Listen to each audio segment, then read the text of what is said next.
Be ready. 15 seconds.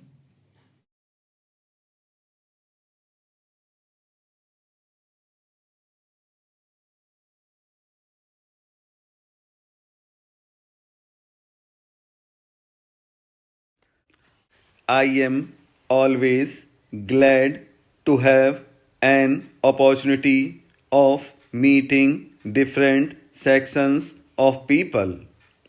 There is no doubt that the business community has played, is playing, and I hope will continue to play an important role.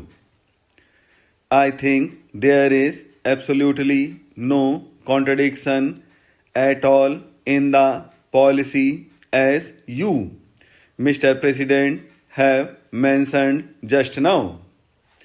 We do think that the private sector has an important part to play, but we think that what goes by the name of pragmatism is precisely what you have condemned in the later part of your speech. That is expediency on the part of the very small section of the people at the cost of the larger section of the people. And unless the business community realizes this, it is no use talking of obligations to the public unless you know exactly what that means. It is no use talking about pragmatism unless you know where in the interest of the country lies. It is no use talking even about desirability of production unless we know production for what. Do we want to produce for the sake of producing, or do we want to produce so that the standard of living of the poorest of our people can be raised? You began and even ended on a pessimistic note.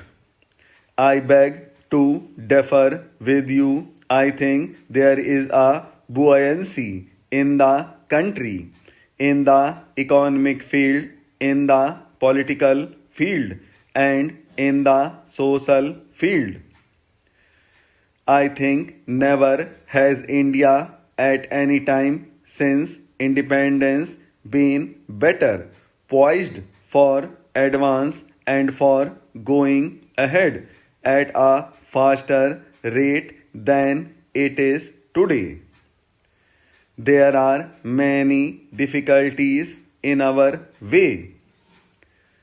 May I ask you, are these labor problems, racial problems, the world? Is the law and order problem confined or unique to India? Is it not forced by the United States of America or by any other country which you choose to pick out on the map of the world? Let us be realistic when we are facing these problems. The business community has, first of all, to learn not to run down the nation. You have condemned for running down the private sector. May I ask you to look at the speeches which have been delivered through the years and the number of speeches which I have sat through condemning the public sector.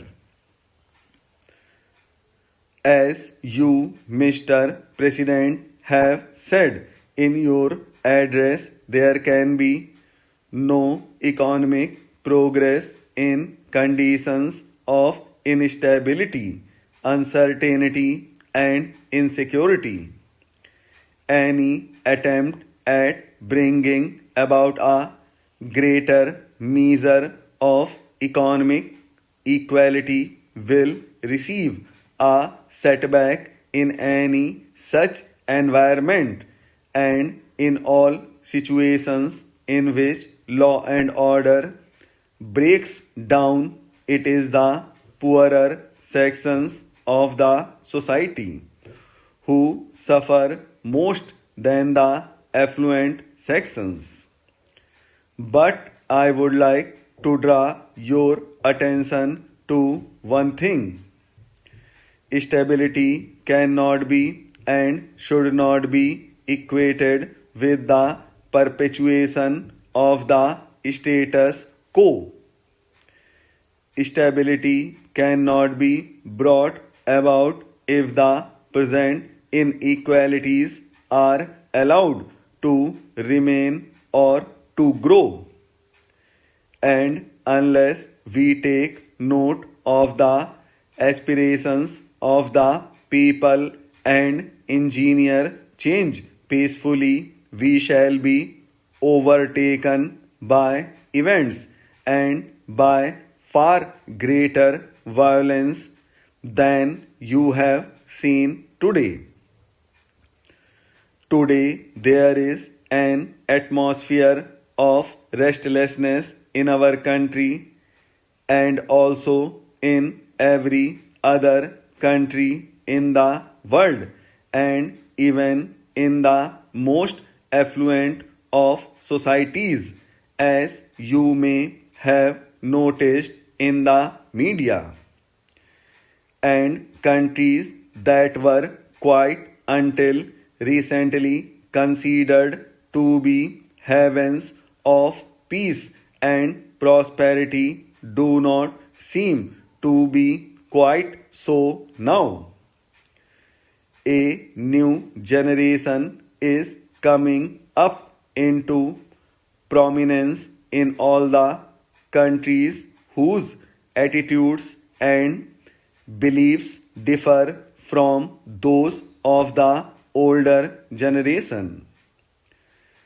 In all spheres of life, therefore, whether it be politics or business and industry, we must take note of this new development and refashion our policies and programs so as to respond more readily to the needs of the changing times. Your speech, Mr. President, clubs together the concentration of economic power and political power and considers both to be undesirable.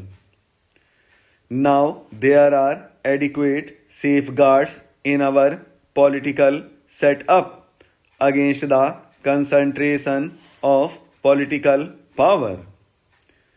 Our federal system, with its allocation of powers as between the center and the states, is by itself a corrective against any trend towards the concentration of political power. We have now the phenomenon of different political parties holding power in different states. And in the national sphere also, we have a powerful opposition subjecting every move of the government to the closest and most critical scrutiny. But businessmen should ask themselves frankly whether there are similar correctives against abuses flowing from the concentration of economic power. What action has been taken in our country to build up active organizations of shareholders, consumers, and small businessmen.